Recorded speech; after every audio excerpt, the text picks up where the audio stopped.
Assalamualaikum warahmatullahi wabarakatuh. Selamat datang di channel Muhammad Samsudin. Di kesempatan kali ini saya akan melanjutkan cerita 7 hari setelah ibu pergi, part 4. Sebelum masuk ke ceritanya, jangan lupa subscribe dulu ke channel ini. Selamat mendengarkan. Om Herman memintaku duduk di sofa, kemudian ia pergi ke dapur. Sementara itu, Aurora terus menatapku dengan mata tajam. "Ada apa?" tanyaku. "Mereka terus meminta tolong ya, Kak?" tanyanya. "Siapa?"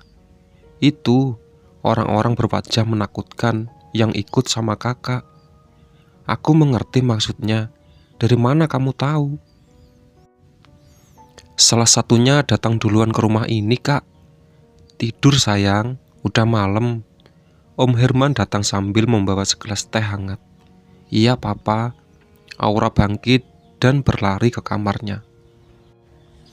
Om Herman duduk di dekatku. "Tumben banget Lang, datang ke Bogor tengah malam, terus naik motor, mana kehujanan juga." "Iya om, lagi pengen aja main ke sini," balasku.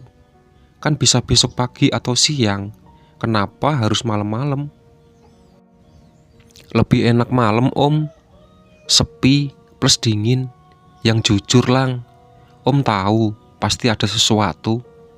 Aku menghela nafas. Sebenarnya emang ada sesuatu om. "Apa om percaya sama setan gentayangan?" "Percaya." "Om pernah lihat?" "Pernah berapa kali. Nah, semenjak kejadian kecelakaan maut itu, suasana perumahan jadi horor banget om." "Horor gimana? Perasaan waktu 7 harian ibu kamu, suasana masih biasa aja." "Kelihatannya biasa aja, tapi sebenarnya banyak korban kecelakaan itu yang gentayangan. Termasuk Mbak Anissa, ibumu." Aku mengangguk. "Pantes," ucap Om Herman. "Pantes kenapa?" "Beberapa hari ini om sering mimpiin ibu kamu Lang." "Gimana mimpinya om?" "Ibu kamu cuma nangis." "Ibu gak ngomong sesuatu?" "Enggak, aku cuma mimpi begitu om." "Apa ibu kamu punya hutang atau janji yang belum ditepati?" "Aku gak tahu om." "Nanti kamu coba ceritahu, kasihan kalau ternyata masih punya utang." "Iya om." "Ngomong-ngomong, tadi Aura bilang apa? Apa dia cerita tentang kejadian tadi?" tanya Om Herman. "Kejadian apa om?" "Dari tadi aku juga penasaran dengan ucapan Aurora yang bilang bukan Kak Gilang yang ini." "Memangnya ada Gilang yang lain?" Om Herman bercerita kalau sekitar 10 menit sebelum aku datang, ada orang yang mirip denganku datang lebih dulu. Bedanya dia kayaknya jalan kaki, terus badannya basah kuyup, ucap Om Herman. "Waktu om suruh masuk ke dalam, Aurora bilang jangan, tapi om kasihan, soalnya wajahnya pucat banget dan kedinginan," sambungnya. "Terus dia minta izin ke kamar mandi buat ganti baju. Habis itu gak lama kamu nelpon," sambungnya lagi. "Terus orangnya kemana om?" tanyaku. "Ngilang. Om udah cek kamar mandi, ternyata kosong, gak ada orang." "Ya Allah, masa sampai ada yang ngikutin ke sini?" "Ya udah gak usah dipikirin. Sekarang kamu habisin dulu tehnya. Om sudah siapin kamar di atas." "Iya om." Ku habiskan dengan cepat teh hangat itu. Setelah mandi dan mengganti baju, aku merebahkan badan di atas kasur. Waktu menunjukkan pukul 1 malam, namun aku masih belum bisa tidur. Aku bangkit dan berjalan menuju teras, kemudian duduk sambil menatap jalanan di depan rumah. Fokus ini berubah saat melihat ada orang lewat. Orang itu berhenti di depan rumah, lalu menatapku. Jantung ini seakan berhenti berdetak saat melihat wajahnya. Jelas sekali, itu Pak Aiman. Bergegas aku masuk ke dalam. Pintu kamar terbuka, sontak aku berdiri mematung dan menutup mata. "Lang?" tanya suara Om Herman. Aku membuka mata. Iya om, sahutku. Kamu ngapain berdiri di situ? Tanyanya. Oh, tadi habis lihat pemandangan di luar. Apa yang dilihat? Paling cuma jalan doang. Nah itu om tahu. Kamu lapar nggak? Sedikit. Makan di luar yuk. Om nggak tidur. Nggak ngantuk. Wah, berarti sama. Kami pun pergi ke lantai bawah. Kemudian Om Herman mengambil kunci mobil di kamar. Nggak naik motor aja om? Tanyaku. Nanti kalau hujan repot, balasnya sembari membuka pintu depan. Mau makan di mana om? Tanyaku. Di Pajajaran. Kalau malam rame yang jual makanan. Om Herman membuka pintu mobil, sementara aku berjalan di depan untuk membuka pagar. Dikunci nggak om? Tanyaku sambil memegang gembok. Entah kenapa aku sedikit trauma melihat benda ini. Nggak usah, cuma sebentar ini. Oke, aku berlari menuju mobil. Namun saat membuka pintu, dari ekor mata terlihat ada seseorang yang berdiri di tengah jalan. Orang itu bergerak, mendekat. Bergegas aku masuk ke dalam mobil dan menutup pintu. Yuk om. Mobil pun melaju. Aku membuka kaca jendela samping, lalu melirik ke spion. Orang itu sudah menghilang. Lagi lihat apa Lang? Tanya Om Herman. Nggak lihat apa-apa. Elakku sambil menutup jendela. Jangan bohong, kamu lihat orang berdiri di tengah jalan kan? Loh, Om juga lihat? Iya. Sebenarnya pas tadi aku duduk di teras, sempat ngelihat juga Om. Orang yang sama. Nah, kalau itu nggak tahu. Cuma kalau yang aku lihat di teras itu salah satu korban kecelakaan. Kenapa mereka mengikuti kamu? Aku juga nggak tahu om. Pasti ada alasannya atau pesan yang ingin mereka sampaikan. Tapi kamu terlalu takut. Ya takut om, mukanya aja serem gitu. Lain kali jangan takut, ajak mereka bicara. Waduh, aku nggak berani om. Mobil melaju dengan cepat melewati jalan utama kota Bogor. Hanya kurang dari 5 menit kami sudah sampai di tempat tujuan. Mau makan apa Lang? Tanya Om Herman. Apa aja bebas, sahutku. Pecel ayam? Yang lain om, katanya bebas. Tapi pas berangkat ke sini udah makan pecel ayam. Oh, bilang dong. Ya udah, makan nasi uduk aja biar kenyang. Nah, boleh tuh. Entar tidurnya pulas. Om Herman memarkirkan mobil tepat di samping pedagang nasi uduk. Aku pun turun dari mobil melihat menu yang tersedia. Pilih aja Lang, ucap Om Herman seraya berjalan ke arahku. Setelah memilih menu makanan, kami pun duduk dan makan. Lang, kamu pulang kapan? Tanya Om Herman. Belum tahu om, balasku. Besok kamu ikut om ya. Kemana? Ke rumah temen om. Siapa tahu dia punya solusi biar kamu nggak diikutin mereka terus. Boleh om. Setelah makan kami pun pulang. Om Herman melajukan mobil dengan cepat melewati jalan yang sepi.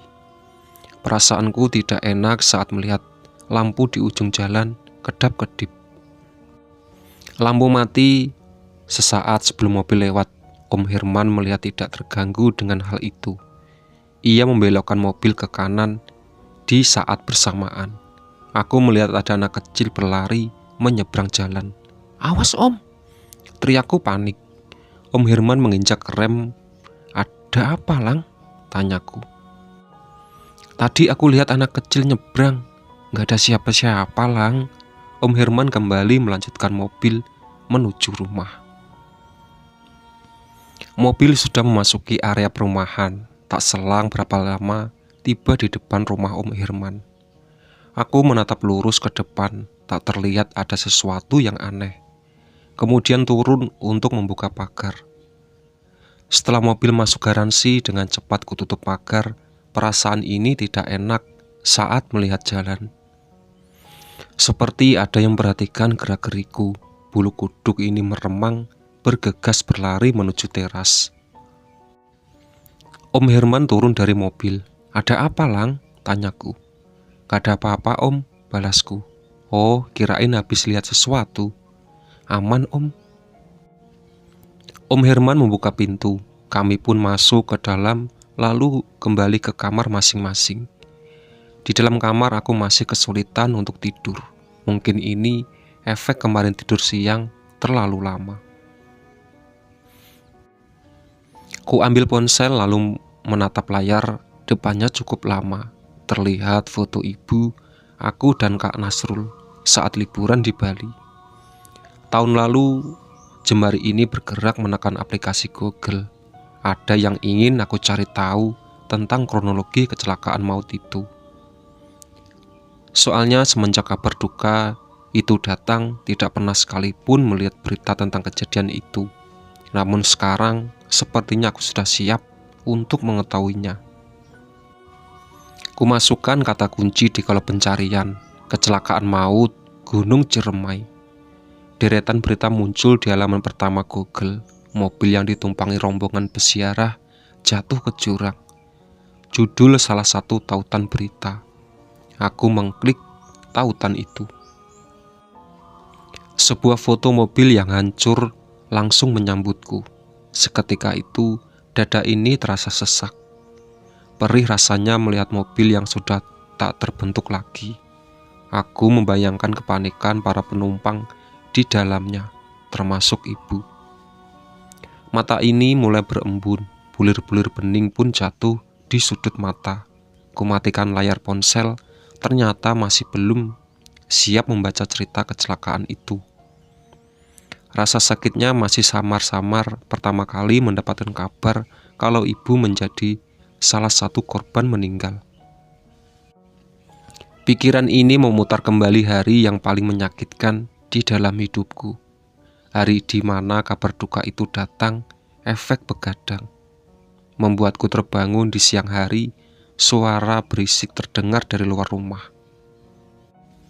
Aku mengintip dari jendela, ternyata sudah banyak orang berkumpul di depan rumah.